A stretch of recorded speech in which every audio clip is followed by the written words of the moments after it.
Pertama, definisi prahipertensi. Prahipertensi adalah kondisi di mana tekanan darah seseorang sedikit lebih tinggi dari normal, tetapi belum cukup tinggi untuk dikategorikan sebagai hipertensi dan sangat relevan dengan perkembangan menjadi hipertensi. Prahipertensi merupakan indikator bahwa seseorang beresiko lebih tinggi untuk mengembangkan hipertensi di masa depan. Menurut American Heart Association, prahipertensi didefinisikan sebagai tekanan darah sistolik antara 120 sampai dengan 139 mm Hg atau tekanan darah diastolik antara 80 sampai dengan 89 mm Hg. Kategori normal tekanan darah sistolik kurang dari 120 mm Hg, tekanan darah diastolik 80 mm Hg. Kategori prahipertensi, tekanan darah sistolik 120 mm Hg, tekanan darah diastolik 80 sampai dengan 89 mm Hg. Kategori hipertensi tingkat 1, tekanan darah sistolik 140 sampai dengan 159 mm Hg, tekanan darah diastolik 90 sampai dengan 99 mm Hg. Kategori hipertensi tingkat 2, tekanan darah sistolik lebih dari 160 mm Hg, tekanan darah diastolik lebih dari 100 mm Hg. Tanda dan gejala hipertensi diantaranya sakit kepala dan pusing, pandangan kabur, kelelahan, leher seringkali kaku, mudah cemas, mimisan, mual dan muntah, sesak nafas.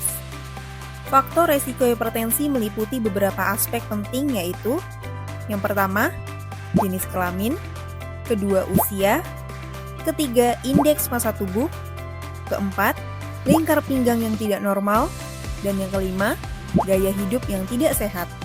Keempat, etiologi prahipertensi. Etiologi prahipertensi melibatkan berbagai faktor resiko yang dapat meningkatkan kemungkinan seseorang mengalami kondisi ini.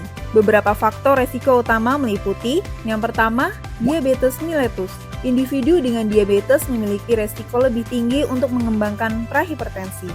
Yang kedua, obesitas. Kelebihan berat badan atau obesitas merupakan faktor resiko signifikan untuk prahipertensi. Ketiga, predisposisi keluarga. Riwayat keluarga dengan hipertensi dapat meningkatkan resiko seseorang mengalami prahipertensi. Keempat, stres. Stres dapat menyebabkan peningkatan tekanan darah.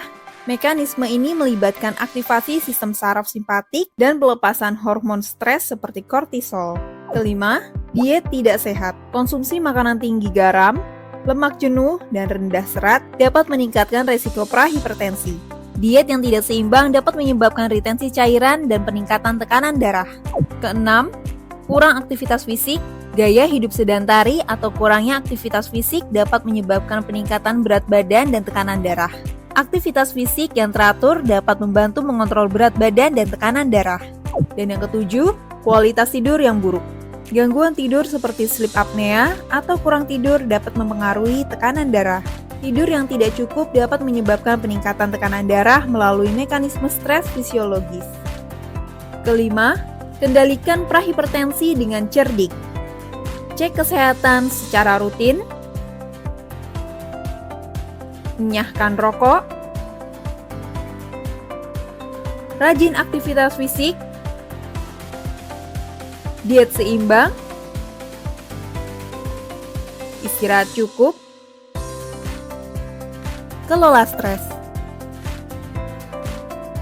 Keenam, gaya hidup sehat.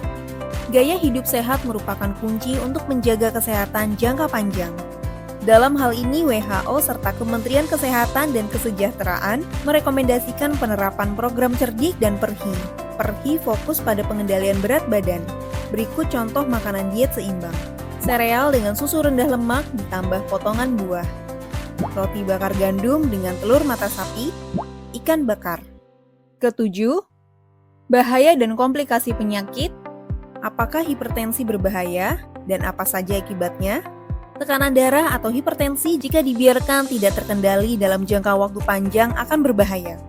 Hipertensi yang tidak terkendali dalam jangka panjang dapat menimbulkan berbagai kerusakan serius pada organ tubuh, seperti kerusakan pada mata, yang dapat menyebabkan kebutaan akibat kerusakan selaput jala atau retina. Selain itu, hipertensi dapat berdampak pada otak. Meningkatnya resiko stroke dan kepikunan, jantung juga menjadi rentan terhadap penyakit jantung koroner, dan gagal jantung akibat tekanan darah tinggi yang berkepanjangan. Ginjal tidak luput dari dampaknya, dengan resiko gagal ginjal yang meningkat. Bahkan, lengan dan tungkai dapat terkena dampak berupa penyakit pembuluh darah tepi atau tungkai.